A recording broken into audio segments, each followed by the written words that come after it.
Hello दोस्तों, intention of success में आपका स्वागत है। आज फिर हम आ गए हैं अपना अगला टॉपिक्स लेकर। टॉपिक्स वही है साधारण ब्याज, जो इसका प्रकार है तीसरा प्रकार यानी जब ब्याज मूलधन का a/b गुना हो जाए। ठीक है, कल हम लोगों ने पढ़ा था जब मूलधन a/b गुना हो जाए, जब मूलधन a/b गुना हो जाए तब। अब यहाँ पे जब ब्याज मूलधन का a/b हो जाए, अब इसका क्या तात्पर्य है कि जब ब्याज मूलधन का a/b गुना हो जाए तब कैसे हल करेंगे हम क्वेश्चन को, आइए हम समझते हैं। चलिए, कह रहे कि यदि साधारण ब्याज मूलधन का एक, इसके लिए फार्मूला समझ लेते हैं कि कैसे क्या समझेंगे, फिर उसके बाद हम क्वेश्चन को आराम से लगाते हैं। कह रहे कि जब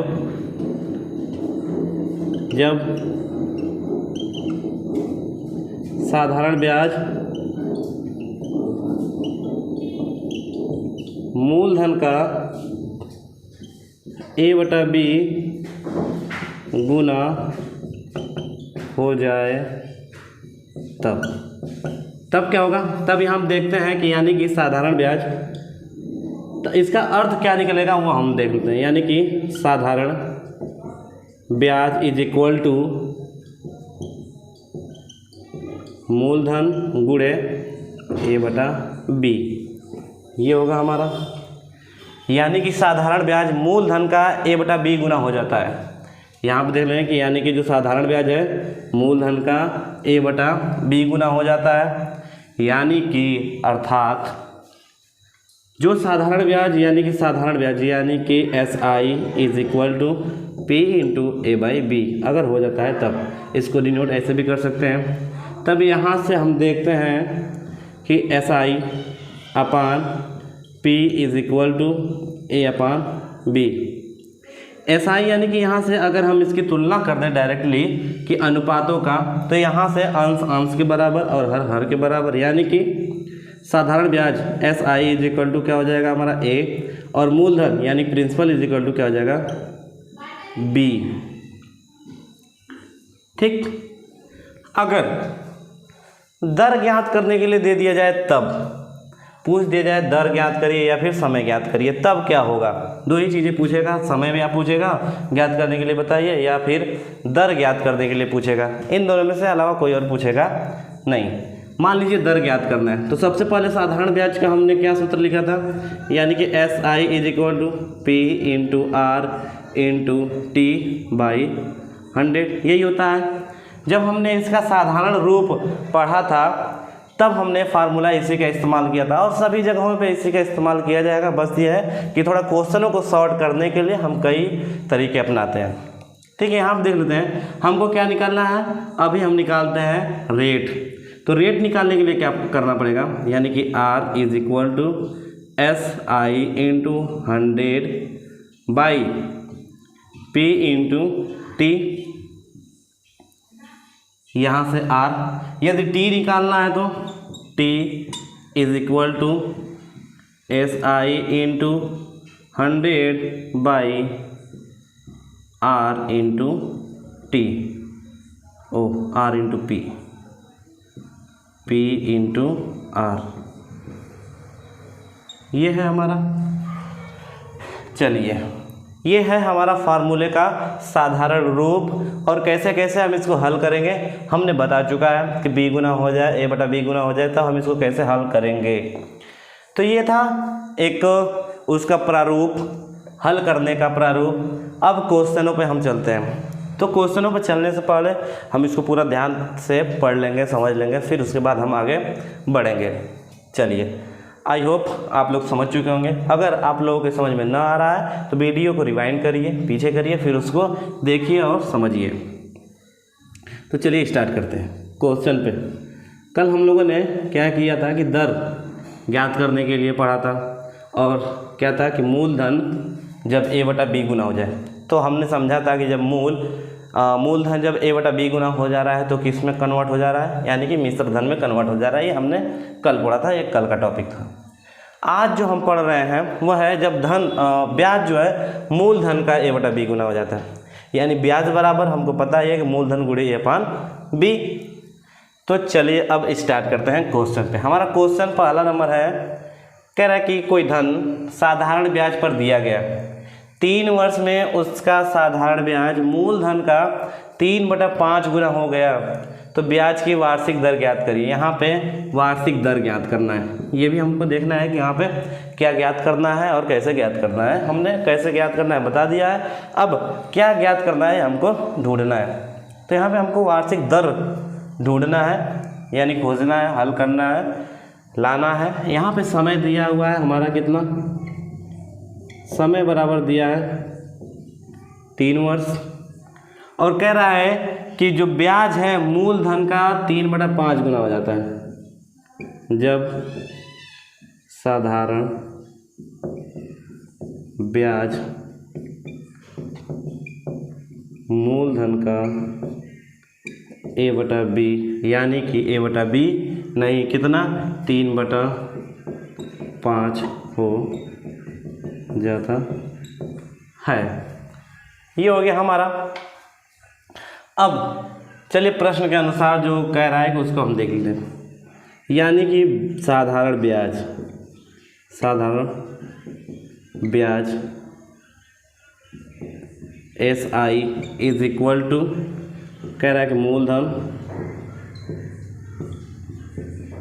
P इंटू 3/5 a/b।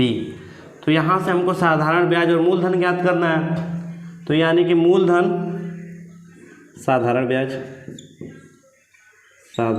क्या होगा, साधारण ब्याज बटा मूलधन बराबर 3/5। यहाँ पे साधारण ब्याज क्या होगा, साधारण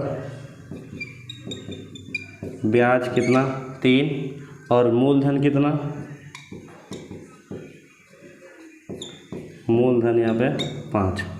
यानी कि अगर एक हम बात कहें कोई धन, यानी कि मान लो 5 रुपये पे इसका साधारण ब्याज कितना लिया गया, 3 रुपये लिया गया। अब देख लीजिए साधारण ब्याज मूलधन 5 है, 5 रुपया है, और साधारण ब्याज कितना लग रहा है 3 लग रहा है, यानी कि आधे से अधिक इतना हमारा लग रहा है। तो कितना परसेंट ये होगा ये हमको ज्ञात करना है, उसका रेट जो है दर क्या है वो हमको ज्ञात करना पड़ेगा। यहाँ से हमको साधारण ब्याज मिल गया, मूलधन मिल गया। अब पूछ रहा है क्या चीज़, दर ज्ञात करने के लिए, यानी आर ज्ञात करने के लिए हमको बोल रहा है, आर ज्ञात करने के लिए हमको बोल रहा है।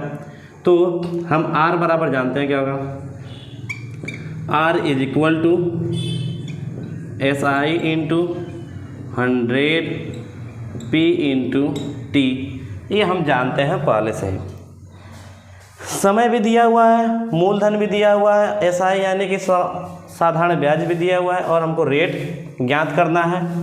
तो यहाँ से साधारण ब्याज हमारा क्या होगा, साधारण ब्याज है हमारा 3 रुपया इंटू 100 बाई, कह रहे P यानी कि प्रिंसिपल कितना दिया है 5 रुपये इंटू, और जो इसका टाइमिंग दिया है 3 वर्षों के लिए वो है 3। तो यहाँ से देखेंगे 3 से 3 कट गया, 5 2 आ गए 10, और ये हो गया 20, यानी कि आर बराबर कितना 20%। कितना 20% हमारा लिया गया। मूलधन कितना 5 रुपये, ब्याज कितना लिया गया 3 रुपये। अगर एक तरह से हम मान लें तो जो उसका, क्योंकि अनुपातिक मान है, अनुपातिक मान में हमने मान लिया कि डायरेक्ट, और सीधे तौर पे ये कट जाता भी है। मान लीजिए साधारण ब्याज हम मानते कितना 3x, और मूलधन कितना मानते 5x, तो जाहिर बात है x कट जाता फिर वही बात हो जाती है, इसलिए इसको रखा नहीं जाता है। ठीक है, यहाँ पे जो उसका रेट आया है वो 20% रेट से वो दिया गया कितने वर्षों के लिए, 3 वर्षों के लिए। ये था हमारा पहले क्वेश्चन का सॉल्व। इसी तरह क्वेश्चन को आप समझिए, लगाइए और हल कीजिए, तभी आपको बेहतर रिजल्ट मिलेगा। चलिए अब दूसरे वाले क्वेश्चन पे चलते हैं। दूसरा वाला क्वेश्चन क्या है, एकदम सेम ऐसा ही है, थोड़ा आसान है। कह रहा है कि साधारण ब्याज पर दिए गए किसी धन का ब्याज उस धन के 3/16 के बराबर है यदि समय की वर्षों में संख्या दर की 3 गुनी के बराबर हो तो ब्याज की दर ज्ञात कीजिए। क्या करना है? ब्याज की दर ज्ञात करना है हमको। यहाँ पे चलिए कुछ समझते हैं। पहले बात करें जो साधारण ब्याज है यानी कि साधारण ब्याज यानी कि सीधे तौर पे एसआई कितना है? एसआई प्रिंसिपल का 3/16 गुना है, ये है हमारा। चूँकि और क्या दिया गया है, ये हमारा गिवन है यानी कि दिया गया है। और क्या दिया हुआ है? कह रहा है कि यदि समय की वर्षों में संख्या दर वर्षों में संख्या दर की 3 गुनी के बराबर, कह रहा है कि संख्या दर की 3 गुनी है, तो मान लेते माना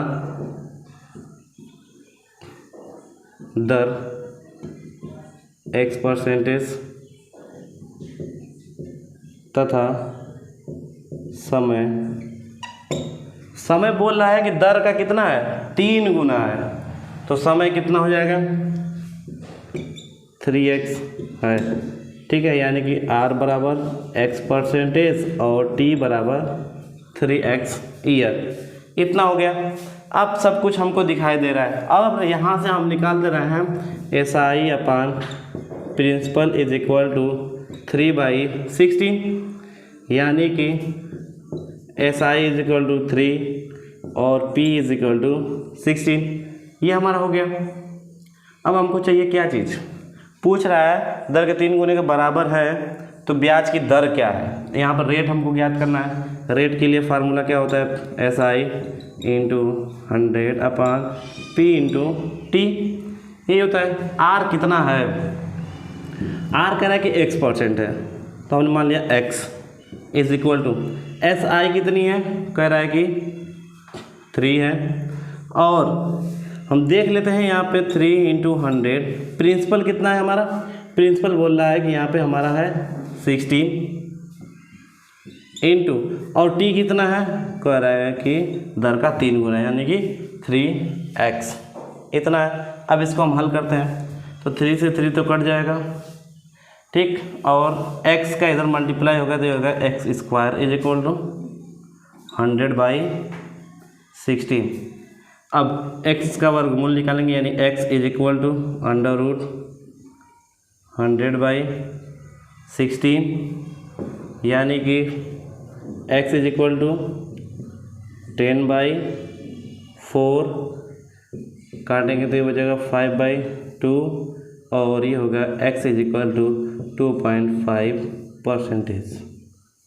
ये हो गया हमारा रेट, यानी कि जो हमारा दर होगा वो कितना होगा? दर होगा 5/2% या फिर 2.5%, और समय यहाँ से अगर हम निकालना चाहें समय तो हो जाएगा 3 इंटू 5/2, क्योंकि आप देखिए कह रहा है कि दर का 3 गुना है, तो ये हो गया हमारा 15/2 यानी कि 7.5 ईयर। ये हमारा आंसर हो गया। ये था हमारा क्वेश्चन दूसरा वाला। अब तीसरा वाला भी सेम ऐसा ही है। तीसरा वाला भी क्या है? सेम ऐसा ही है, लेकिन देख लेते हैं इसमें क्या क्या दिया गया है। तो ये हमारा दूसरा वाला क्वेश्चन है। समझ में ना आए रिवाइंड कीजिए, दोबारा देखिए, समझिए और लिख कर समझिए। ये नहीं कि चलिए हाँ समझ लिए वीडियो देख कर हैं। जब भी आप पढ़ने बैठे तो आपके पास 2 चीज़ होना बहुत आवश्यक है। पहला पेन और दूसरा पेपर। ये दोनों चीज़ लेकर बैठे साथ में पढ़ने के लिए, कि जो जो चीज़ इम्पोर्टेंट है उसको नोट करते चलें। यही है पढ़ने का असली तरीका। चलिए तीसरा वाला क्वेश्चन चलते हैं। तीसरा वाला है किसी धन का साधारण ब्याज उस धन का कह रहा है कि 4/25 गुना है। 25 गुना हो जाता है, यानी कि साधारण ब्याज दिया हुआ है कितना है?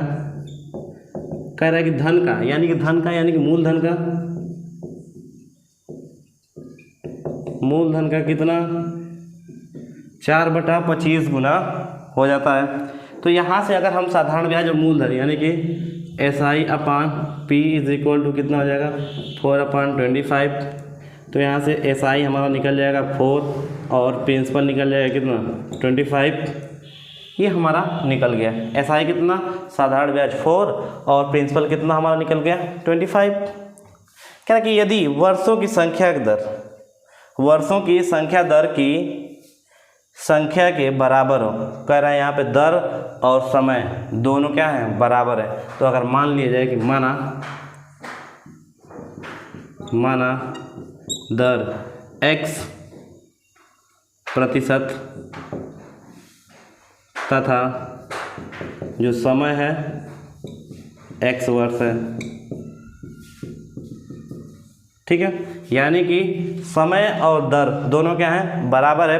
तब पूछ रहा है कि ब्याज की दर ज्ञात करिए, ब्याज की दर ज्ञात करिए, या फिर एक क्वेश्चन ये भी बन सकता है कि ब्याज का समय ज्ञात करिए, यानी कितने समय बाद ये चुकाया गया ये हमको ज्ञात कर। लेकिन यहाँ पे दर ज्ञात करना है। चलिए, तो दर ज्ञात करने के लिए क्या, फिर वही formula R = SI × 100/P × T, ये हमारा फार्मूला है और इसी पे हमको हल करना है। तो देखते हैं यहाँ पे SI है कितना, SI है हमारा 4 × 100/P यानी प्रिंसिपल कितना है 25 इंटू कर T कितना X, R कितना X स्क्वायर = यहाँ से ये कटेगा कितनी टाइम्स में 4 टाइम्स में, और ये हो जाएगा हमारा 4 × 4। इसका जब हम वर्गमूल निकालेंगे x का तो ये हो जाएगा √4 × 4 = 4, x ये हो गया हमारा 4, यानी कि उसका जो दर है वो कितना है, दर 4% और समय भी क्या होगा 4 ईयर्स। ये हो गया हमारा आंसर। ये हो गया हमारा 3 क्वेश्चन और ये है। इस पे और भी सारे क्वेश्चन कराए जाएंगे और भी जब प्रैक्टिस सेट लाया जाएगा तो क्वेश्चन हमारा होता रहेगा। ये तो कुछ नियम है, नियम को समझने के लिए क्वेश्चन को हम क्या किए हैं, थोड़ा सा 3 क्वेश्चन हम बताकर इसको हल कराए हैं ताकि आप नियम को बखूबी समझ जाए। आज के लिए फिर इतना है, फिर मिलते हैं नेक्स्ट वीडियो।